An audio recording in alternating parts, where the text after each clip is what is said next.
এই ভিডিওতে আমরা দেখব কিভাবে একটা ফাইল থেকে ইনপুট নিয়ে সেই ইনপুট নিয়ে প্রসেসিং করে আবার ফাইলেই কিভাবে রাইট করা যায়। আমরা এর আগের ভিডিওতে দেখেছি দুটো ফাংশন, একটা ছিল এফ গেটস আর একটা ছিল এফ পুটস। তো আমরা এমনিতে সিতে যখন কমান্ড লাইন থেকে ইনপুট নিয়ে আমরা কি ব্যবহার করি, আমরা স্ক্যানএফ ব্যবহার করি, প্রিন্টএফ ব্যবহার করি। ফাইলের ক্ষেত্রেও এরকম দুটো ফাংশন আছে, একটা হচ্ছে এফ স্ক্যানএফ, একটা হচ্ছে এফ প্রিন্টএফ। তো এই ভিডিওতে আমরা দেখব এফ স্ক্যানএফ এবং এফ প্রিন্টএফ এর ব্যবহার। আমরা যে সমস্যাটা সমাধান করব সেটা হচ্ছে যে একটা ফাইলে আমি দুটো সংখ্যা লিখে রাখবো এবং সেই ফাইল থেকে আমরা সংখ্যা দুটো রিড করব, সেই সংখ্যা দুটো যোগ করব এবং যোগফলটা আর একটা ফাইলে স্টোর করব। তো সেটা কিভাবে করা যায়, আমরা দুটো ফাইল নিব এবার। একটা হচ্ছে ইনপুট আর একটা হচ্ছে আউটপুট। লক্ষ্য করো, আমরা যখন ফাইল নিয়ে কাজ করব ভেরিয়েবলের নামের আগে একটা স্টার চিহ্ন দিতে হবে যখন আমরা ভেরিয়েবলটা ডিক্লারেশন করব তখন। আচ্ছা, এখন আমরা দুটো ফাইল ওপেন করি। ফাইল ওপেন করার জন্য আমাদের আছে এফ ওপেন ফাংশন।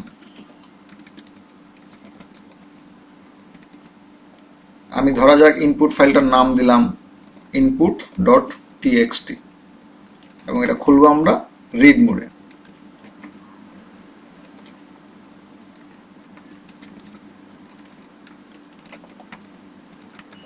এবং আউটপুট ফাইলের নাম দেব আমরা output.txt এবং সেটা আমরা খুলবো রাইট মোডে। তাহলে আমাদের দুটো ফাইল খোলা হয়ে গেল। এখন আমরা একটা ফাইল তৈরি করি। আমরা এই ফোল্ডারে এসে একটা টেক্সট ফাইল তৈরি করলাম ইনপুট নামে এবং এখানে আমি দুটো সংখ্যা লিখে দিলাম, ধরা যাক 2 এবং 97। ফাইলটা আমি সেভ করলাম। তাহলে এখন আমার দুটা ভেরিয়েবল দরকার হবে, যে ভেরিয়েবলে আমরা ফাইল থেকে ইনপুট নিব, ইন্টিজার। তো আমি দুটো ভেরিয়েবল নিলাম, একটা হচ্ছে এ এবং একটা হচ্ছে বি। তো এইভাবে ইন্টিজার ইনপুট নেওয়ার জন্য আমরা এখন এফ স্ক্যানএফ ফাংশনটা ব্যবহার করব। এফ স্ক্যানএফ ফাংশনটা কিভাবে লিখতে হয়, এফ স্ক্যানএফ ফাংশনটা অনেকটা স্ক্যানএফ ফাংশনের মতোই, তবে এখানে প্রথম প্যারামিটার হবে যে ফাইলটা থেকে আমরা ইনপুট নিচ্ছি সেই ফাইলটা, অর্থাৎ আমাদের ইনপুট ফাইলটা হচ্ছে প্রথম প্যারামিটার। এর পরের অংশটা পুরোটাই স্ক্যানএফ এর মতন, অর্থাৎ আমরা যেহেতু দুটো ইন্টিজার রিড করতে যাচ্ছি আমরা কি লিখব, আমরা দুইবার %d লিখব এবং তারপরে এরকম এম্পারসেন্ট চিহ্ন দিয়ে ভেরিয়েবলগুলো দিয়ে দিব। তাহলে এই অংশটা হচ্ছে পুরোটাই স্ক্যানএফ ফাংশনের মতন, শুধু শুরুতে আমরা ভেরিয়েবলের নামটা একটা প্যারামিটার হিসেবে দিয়ে দিই। তাহলে এবং এখানে আমাদের কি হলো, এ এবং বিতে দুটো ইন্টিজার ইনপুট হয়ে গেল। আচ্ছা, আমি এখানে আর একটা ভেরিয়েবল নেই, সেটা হচ্ছে সাম নামে, এবং সামটা আমরা ক্যালকুলেট করি সাম সমান সমান এ যোগ বি। এখন আমরা এই সামটা সেভ করব আউটপুট ফাইলে।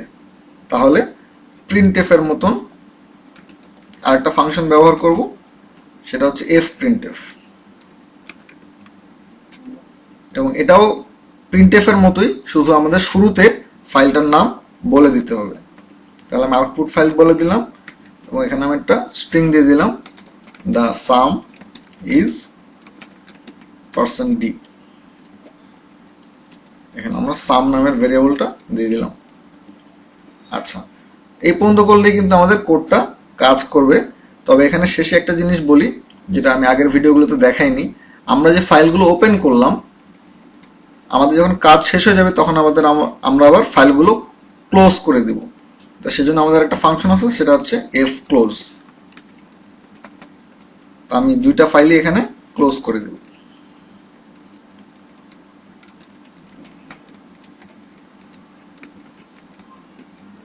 তাহলে এখন কোডটা রান করি।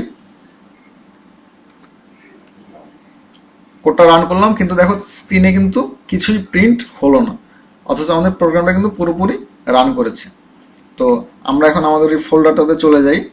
দেখো এখানে নতুন একটা আউটপুট ফাইল তৈরি হয়েছে। এটা খুললে দেখা যাবে এখানে লেখা আছে দ্য সাম ইজ 99। আমাদের ইনপুট ফাইলটাতে কি ছিল, আমাদের ইনপুট ফাইলটাতে ছিল দুটো ইনপুট 2 এবং 97 এবং আউটপুট ফাইলটাতে তাদের যোগফল 99 সেভ হয়েছে। আমরা যদি এটা চেঞ্জ করে দেই, এখানে যে অন্য কোনো ভ্যালু দেই, দিলাম 1024, দিলাম 5631, দুটো বড় বড় সংখ্যা দিলাম। এবার যদি আমরা আবার কোডটা রান করি, আবারও কোডটা রান হলো, কিছু প্রিন্ট হলো না।